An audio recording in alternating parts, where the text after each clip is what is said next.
Breaking Nagaland से सबसे बड़ी ब्रेकिंग न्यूज, सबसे बड़ी ब्रेकिंग न्यूज।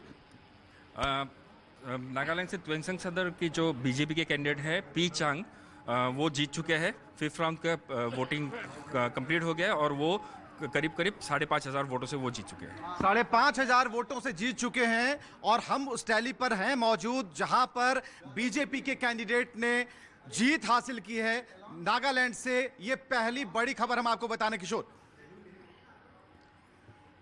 जी हाँ, तो नागालैंड में बिल्कुल क्लियर, नागालैंड में एनडीपीपी के सरकार में मंत्री टोंगमांग ओजुकुम वो एंगचोंगपांग सीट से जीत चुके हैं, आगे चल रहे हैं। शरिंगन लोंगकुमार विधानसभा स्पीकर वो आगे चल रहे हैं एनडीपीपी के, बीजेपी के ओलांग टाकी से तेमजिंगना ओलांग जो है राज्य के बीजेपी जो अध्यक्ष हैं वो आगे चल रहे हैं। पीछे चल रहे हैं एनडीपीपी के मेत्सुबु जमीर जो मोकोकुचुंग टाउन से पीछे चल रहे हैं। तेमजिंगना ओलांग टाकी से पीछे चल रहे हैं, माफ कीजिएगा, राज्य के बीजेपी अध्यक्ष जो हैं वो थोड़ा पीछे चल रहे हैं।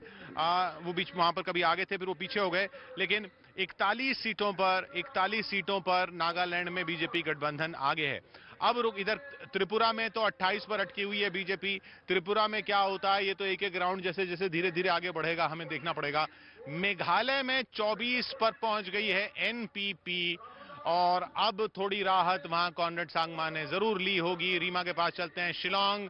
रीमा, एनपीपी के लिए रास्ता अब थोड़ा क्लियर होता हुआ क्योंकि तृणमूल कांग्रेस सिर्फ 7 पर रह गई है। बिल्कुल, तो जो किंग मेकर की भूमिका में इस वक्त है उनके जश्न की तस्वीरें मैं पहले दिखाऊंगी किशोर। हम तब से राजनीतिक समीकरण पे बात करें। ये जो तस्वीर आप देख रहे हैं, मैं काउंटिंग सेंटर से तकरीबन 1 किलोमीटर के दायरे पे फर्स्ट गेट पे आई हूँ, जहां से कार्यकर्ता, हर पार्टी के कार्यकर्ता, और सबसे चौंकाने वाली बात यह है कि एनपीपी और बीजेपी से ज्यादा उन छोटी छोटी पार्टियों के कार्यकर्ता ज्यादा खुश हैं जो किंग मेकर की भूमिका में होंगे, जिनकी 2-4 सीटें अगर एनपीपी के साथ जुड़ जाती है, बीजेपी गठबंधन के साथ वो आ जाते हैं और फिर राहें बीजेपी और एनपीपी ने ख्वाब देखा है सत्ता में आने का, तो उनके लिए तो उन्हीं पार्टी के कार्यकर्ता एक एक करके मैं ये तस्वीरें दिखा रही हूँ जो जश्न मनाते हुए, पार्टी का झंडा हाथों में लेते हुए यहाँ से निकल रहे हैं। और तस्वीरों के जरिए फर्क करना मुश्किल हो रहा है, लेकिन जब मैं पार्टी का झंडा किसी के हाथ में देख पा रही हूँ तब पता चलता है कि ये कांग्रेस पार्टी के हैं या फिर ये एनपीपी के हैं या फिर ये अन्य जो कार्यकर्ता हैं वो है। तो अब यहाँ पे प्रथा ये है कि जैसे जैसे उम्मीदवार जो जीत चुके होंगे, जब उनको वहां से सर्टिफिकेट मिलेगा वो उनके साथ जश्न मनाते हुए, ढोल नगारा और हाथों में स्पीकर लेके यहाँ लोग चल रहे हैं, वो सब यहाँ से जश्न मनाते हुए फिर बाहर निकलेंगे।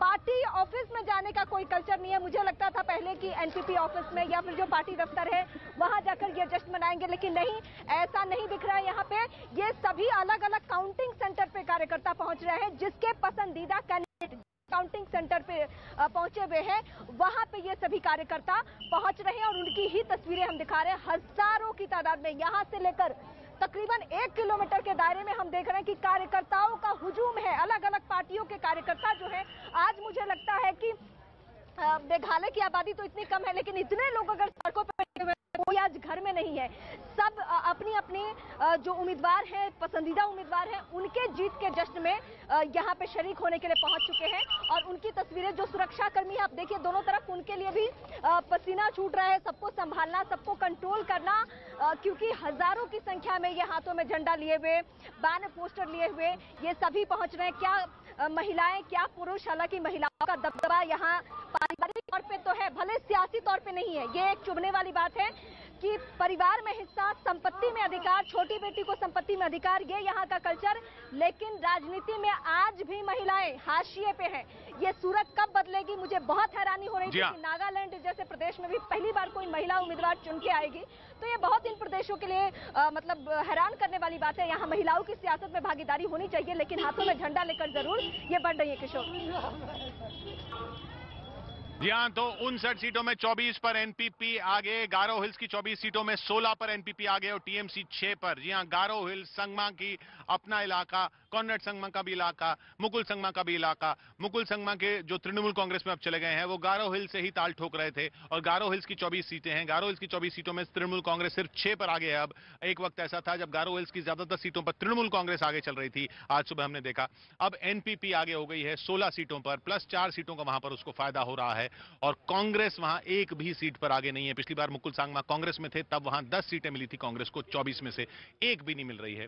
तो गारो हिल्स का जो पूरा इलाका है वो वहां से 16 सीटें लेकर एनपीपी इस वक्त 24 पर है। गारो हिल से 16 ली हैं, बाकी सिर्फ 8 सीटें ली हैं। खासी हिल से 6 सीटें एनपीपी ने अपनी तरफ जुटाई हैं, वहां पर भी कांग्रेस को 7 सीटों का नुकसान हुआ है। और जयंतिया हिल्स में भी एनपीपी ने 2 सीटें अपने लिए जुटाई हैं। तो कुल मिलाकर 24 पर एनपीपी बनी हुई, तृणमूल कांग्रेस 7 पर, बीजेपी 5 पर, कांग्रेस 3 पर, 25 पर एनपीपी हो गई। तो मेघालय में तस्वीर जो है अब कॉनरेड सांगमा की तरफ जाती हुई, लेकिन उनको फिर भी बहुमत के आंकड़ा पाने के लिए किसी का साथ लेना होगा। क्या वो फिर से बीजेपी होगी, ये सवाल। उधर नागालैंड में पिक्चर क्लियर, जैसा हम बार बार बता चुके हैं, 2/3 बहुमत के साथ बीजेपी और एनडीपीपी का गठबंधन बिल्कुल क्लियर वहां पर पहुंच चुका है। अब सिर्फ आंकड़ों जो रुझान है वो नतीजों में तब्दील होने बाकी हैं। लेकिन त्रिपुरा में रुझान नतीजों में तब्दील होते होते बीजेपी को थोड़ा सा राहत दे रहे हैं, क्योंकि बीजेपी गठबंधन 30 पर पहुंच चुका है रुझानों में, 30, और लेफ्ट गठबंधन जो है वो 17 पर है। सुप्रभात, कुछ खबर है आपके पास? कुल मिलाकर तो 30 आ गया फिर। हाँ। लेकिन यहाँ पे जो 4 कंस्टिट्यूंसी का है, 1 का त्रिपुरा में था कंफर्म, लिख लीजिए थोड़ा। हाँ? 10 नंबर में भाजपा कंफर्म, संतो चौधरी जो पहले मंत्री था। और 6 नंबर मतलब हमारा जो अगरतला का यहाँ सुदीप राय बर्मन, बहुत 5000 का ज्यादा वो तो जीत जाएंगे, वो तो हाँ, हर बार जीत जाते हैं। कंफर्म हो चुका है थोड़ा। और 13 नंबर जो है प्रतापगढ़ का, वहाँ का फिक्स्ड एग्जिस्टिंग भाजपा का था, लेकिन अभी सीपीआईएम बहुत ज्यादा आगे चल रहा है। तो लेकिन ओवरऑल में अभी भी 29 पे बीजेपी चल रही है, 31 पे नहीं पहुंच पा रही है। लेकिन तिपरा माथा के 11 और लेफ्ट प्लस के 18 हैं, तो वो दोनों मिलाकर बीजेपी से आगे हैं। लेकिन इंडिविजुअली अलग अलग में वो पीछे चल रहे हैं बीजेपी और आईपीएफटी के गठबंधन से। त्रिपुरा में आंकड़ा जो है वो आखिर तक देखना होगा। पश्चिमी त्रिपुरा की 14 सीटें हैं, सिपाहीजला की 9 सीटें हैं, खुवाई की 6 सीटें हैं, गोमती की 7 सीटें हैं, दक्षिण त्रिपुरा जिले की 7 सीटें हैं, उनाकोटी की 4 सीटें हैं, धलाई की 6 सीटें हैं, उत्तर त्रिपुरा की 7 सीटें हैं, जिनमें से पश्चिम त्रिपुरा की 14 में से 7 सीटें ही पर ही बीजेपी आगे। पिछली बार 14 की 14 सीटें बीजेपी के पास थी पश्चिम त्रिपुरा की, याद रखिए। वो एक बड़ा नुकसान वहां पर उसको होता हुआ। और बीजेपी को नुकसान हो रहा है खुवाई में, जहां 6 में से 5 सीटें थी, अब सिर्फ 2 हैं। अमित किशोर, टाउन बर्देवाली से मानिक साहा की जो सीट है, जो सीएम की सीट है, अब 250 से भी कम की उनकी लीड है। अभी बहुत थिन मार्जिन है। वो बार बहुत थिन मार्जिन से चल रहे हैं। सीएम खुद 100, 200, 250 वोटों के मार्जिन से चल रहे हैं। ये खेल चल रहा है त्रिपुरा में, इसलिए अंत तक, आखिरी राउंड तक शायद देखना पड़ेगा कि आंकड़ा किस तरफ जाता है। लेफ्ट और कांग्रेस को 18 से बढ़ के 31 पर पहुंचना तो मुश्किल है। त्रिपुरा का 11 से बढ़ के 31 पर पहुंचना तो मुश्किल है। बीजेपी को तो 29 से 31 पर जाना, लेकिन वो 29 से 31 का फासला जो है वो बहुत लंबा दिख रहा है। सो नियर येट सो फार वाली बात दिख रही है बीजेपी के लिए। बिल्कुल बहुमत के पास पहुंच के वो बहुमत से पीछे खिसकती जाती है, कभी 200 वोट से, कभी 400 वोट से, कभी 600 वोट से, कभी 800 वोट से। 1000, 2000, 3000, 4000, 5000 वाले मार्जिन त्रिपुरा में नहीं दिख रहे हैं। यही बीजेपी की सांसें अटकाए हुए है।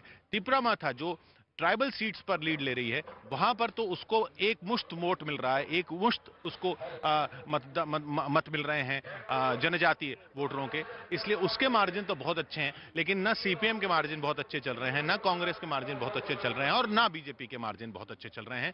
ये कहानी है इस वक्त त्रिपुरा की 60 सीटों की, जहां 31 का बहुमत का आंकड़ा है और 29 पर बीजेपी अटकी हुई है, सरकार लटकी हुई है। पहुंचते सीधे